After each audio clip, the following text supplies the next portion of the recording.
இந்த வீடியோவில் நம்ம எதை பற்றி பார்க்க போகிறோம்னா, ஞாயிற்றுக்கிழமை சிஎஸ்கே ராஜஸ்தான் ஹோம் கிரவுண்டில் எதிர்கொள்கிறாங்க. இந்த மேட்ச்சில் சிஎஸ்கே ஜெயிக்கிறதுக்கு என்னென்ன மாற்றங்கள் செய்ய வேண்டும், குறிப்பாக சிஎஸ்கே பிளேயிங் லெவன் எப்படி இருக்கும், சிஎஸ்கே பிளேயிங் லெவனில் நம்மள்ட கான்வேக்கு இடம் கிடைக்குமா, அதை பற்றி தான் தெளிவாக இந்த வீடியோவில் பார்க்க போகிறோம்.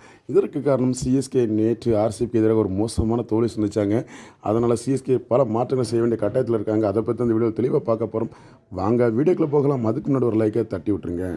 என்னதான் சேப்பாக்கு எங்களோட ஹோம் கிரவுண்ட்னு சொல்லி நம்ம காலர் கெத்தா தூக்கி விட்டாலும், நேற்று நம்ம ஹோம் கிரவுண்டில் 17 வருஷம் ரெக்கார்டை ஆர்சிபி முடிச்சு விட்டாங்க. அதனால் இப்போ சிஎஸ்கே மேலே ஏகப்பட்ட விமர்சனம் இருக்குது. குறிப்பாக பேட்டிங் ரொம்பவே மோசமாக இருந்துச்சு, ஃபீல்டிங் அதை விட மோசமாக இருந்துச்சு, ஸ்பின்னு நம்மளோட அட்டாக்கு ரொம்ப மோசம், ஆர்சிபியோட ஸ்பின்னு கூட ஓரளவு நல்லாவே இருந்துச்சு. அதுக்கு பல காரணங்கள் சொல்லப்பட்டாலும், பனிப்பொழிவு இல்லை, பிச்சு நல்லா அப்படின்னு சொல்லி பல காரணங்கள் சொல்லப்பட்டாலும், நம்மளோட தவறு திருத்திக்கிட்ட கொண்டு ஆக வேண்டிய கட்டாயத்தில் நம்ம இருக்கும்.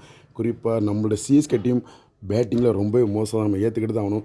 நம்மளை ரவீந்திரா தவிர வேறு யாருமே சொல்ல முடியாது விளையாடலை. அது மட்டும் இல்லாமல் நம்ம தலை டோனியும் ரொம்ப மேலே வந்து விளையாடாமல் 9வது விக்கெட்டுக்கு கிளம்பி மிகப்பெரிய விமர்சனத்தை வச்சார். நம்ம தலை கொஞ்சம் மேலே இறங்கி விளாண்டா சிஎஸ்கே ரன் ரேட்டும் குறையாமல் இருக்கும். அது மட்டும் இல்லாமல் பிளேயிங் லெவலில் டெவன் கான்வே உள்ளே கொண்டு வரணும், நம்மளோட ஷாம் கரன் வெளியே உட்காரச்சிட்டு கான்வே உள்ளே கொண்டாங்க அப்படின்னு சொல்லி ரசிகர்கள் பல விதமான கருத்துக்களை சொல்லி கொண்டு வராங்க. நம்மளோட ருத்து கான்வே உள்ளே கொண்டு வர அப்படின்னு சொல்லி மிகப்பெரிய கேள்வியாக இருக்குது. அப்படி கொண்டு வரும் பட்சத்தில் நம்ம கான்வே மற்றும் ருத்து ஓப்பன் பண்ணலாம். நம்பர் 3யில் வந்து நம்மளோட ரச்சின் ரவீந்திரா கிளம்பிருக்கலாம். ரச்சின் ரவீந்திரா நம்பர் 3யில் மிகச்சிறந்த பினிஷர்னே சொல்லலாம், மிகச்சிறந்த பிளேயர். ரச்சின் ரவீந்திரா நம்பர் 3யில் பல சாதனை படுத்திக்கிற நியூசிலாந்துக்காக, அதனால் அவர் நம்பர் 3யில் இறக்கலாம். அதன் பின் நம்மளோட ராகுல் திரிபாதி உள்ளே கொண்டு வந்துடலாம் நம்பர் 4க்கு. நம்மள்ட தீபக் கூட வெளியே உட்கார வச்சுட்டு அந்த இடத்துல ஒரு லோக்கல் ஃபாஸ்ட் பவுலரை இல்லைன்னா விஜய் சங்கரை கொண்டு வரலாம். நம்ம அப்படி நினைக்கும் போது நம்ம விஜய் சங்கரோட அதில் மிகச்சிறந்த பிளேயர் அன்சுல் கம்போஜ் இருக்கார். அவர் மிகச்சிறந்த ஆல்ரவுண்டர், இப்போ ரீசெண்டாக நல்லா ஃபார்மில் இருக்கார். நம்ம அன்சுல் கம்போஜை உள்ளே கொண்டு வந்தால் பேட்டிங் மற்றும் பவுலிங்கும் மிக உறுதுணையாக இருக்கும். குறிப்பாக பவர் பிளேயில் 2 ஓவர் மிகச்சிறப்பாக வீசுவார். ஷிவன் டூபே வந்து ஒரு இன்வெர்ட் பிளேயர் களமிறங்கி வராரு. அது மட்டும் இல்லாமல் ஷாம் கரனுக்கு பதிலாக ஜேமி ஓர்டனோட உள்ளே கொண்டு வரலாம். நீங்கள் கான்வே தேவையில்லை நினச்சிங்கன்னா, உங்களுக்கு இன்னொரு பாஸ்ட் ஆல்ரவுண்ட் கொண்டு வரணும்னு நினச்சிங்கன்னா ஜேமி ஓர்டன் உள்ள கொண்டு வரலாம். ஓவர்டன் மிகப்பெரிய ஹிட்டர், நல்லா பவர்ஃபுல் ஹிட்டராக இருக்கார், சிறந்த ஃபினிஷர். லாஸ்ட் ஒரு 20 ரன் ஒத்தாலன்னு அடிக்கிற திறமை அவர்கிட்ட இருக்குது. அது மட்டும் இல்லாமல் நம்ம தலை டோனி கொஞ்சம் மேலே வந்து விளாடணும். அதன் மீன் ஜடேஜா, அஸ்வின் சொல்லி அடுத்தடுத்து இருந்தாலும் நூறு அகமது நல்லாவே ஃபார்மில் இருக்கார். அவரோட விக்கெட் வெட்டை தொடரும் பட்சத்தில் நம்ம எதிரினை மிக குறைந்த ரன் ரேட்டில் கட்டுப்படுத்தலாம். கலீல் அகமது நல்லாவே வீசுகிறாரு. பத்திரனா முதல் 2 ஓவர் மோசம் வீசணும், லாஸ்ட் 2 ஓவர் மாஸ் கம்பேக் கொடுத்தாரு.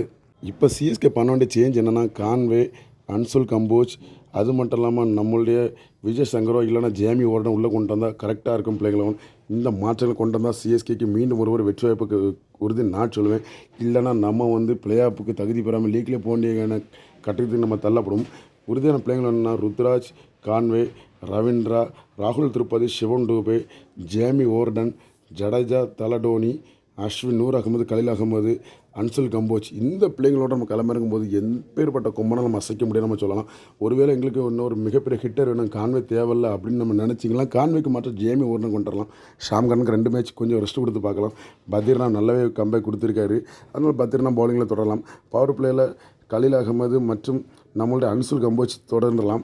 அப்படிங்கிற பவர் பிளே கொஞ்சம் கட்டுக்குள்ளே வந்துடும். பவர் பிளேக்கு அப்புறம் நம்ம வந்து அகமதுக்குள்ளே கொண்டு வரலாம். இப்படி சில பல மாற்றங்கள் செய்தால் மட்டுமே ராஜஸ்தானுக்கு எதிராக ஒரு மிகப்பெரிய வெற்றி பெற்று நம்ம புள்ளிப்பட்டியில் மேலே செல்ல முடியும். இந்த மாற்றங்களை நம்மளுடைய கேப்டன் ருத்ராஜ் செய்வார் அப்படின்னு மிகப்பெரிய கேள்வி இருக்குது. அது மட்டும் இல்லாமல் நம்ம தலை டோனி கொஞ்சம் மேலே வந்து விளாண்டா மட்டும்தான் சிஎஸ்கேக்கு வெற்றி வாய்ப்பு மிக உறுதி. மாற்றம் ஒன்றே இந்த உலகில் நிலையானது, மாற்றம் செய்வதில் நம்ம வெற்றி நிச்சயம். இதுதான் என்னோட தனிப்பட்ட கருத்து. மற்றபடி ஓவரால் நல்ல கம்பேக் கொடுக்கணும், நல்ல ஒரிஜினல் கிரிக்கெட் விளையாடணும். போன மேட்ச் மாதிரி ஏதோ கடமைக்கு விளையாடப்பட, போன மேட்ச் கிரிக்கெட்னே நான் சொல்ல மாட்டேன். ஏதோ சிஎஸ்கே வருவதும் போதுமாக வீரர்கள் இருந்தாங்க. ஒரு விக்கெட் போனால் அடுத்த இடத்துல விட்டு தூக்கணும். ஆர்சிபி தான் பண்ணாங்க. விக்கெட் விழுந்துச்சு, அடுத்தப்போலே பவுண்டரி 6 அடித்து பவுலர் மேலே ப்ரெஷர் போட்டாங்க. ஆனால் நம்ம பேட்ஸ்மேன் அப்படி இல்லை, நம்ம மேலே ப்ரெஷரை தூக்கி போட்டிருந்தோம். அந்த மாற்றங்களை நம்ம உணர்ந்து T20னால மிகப்பெரிய பவர் ஷாட் அடிக்கணும், மிகப்பெரிய 6 விளாசணும். அந்த இடத்துக்கு சிஎஸ்கே வரும் பட்சத்தில் தான் வெற்றி வாய்ப்பு பிரகாசமாக இருக்கும். ஃப்ரெண்ட்ஸ், இதை பற்றி உங்களோட கருத்துக்களை மறக்காம கமெண்ட் பாக்ஸில் தெரியப்படுங்க.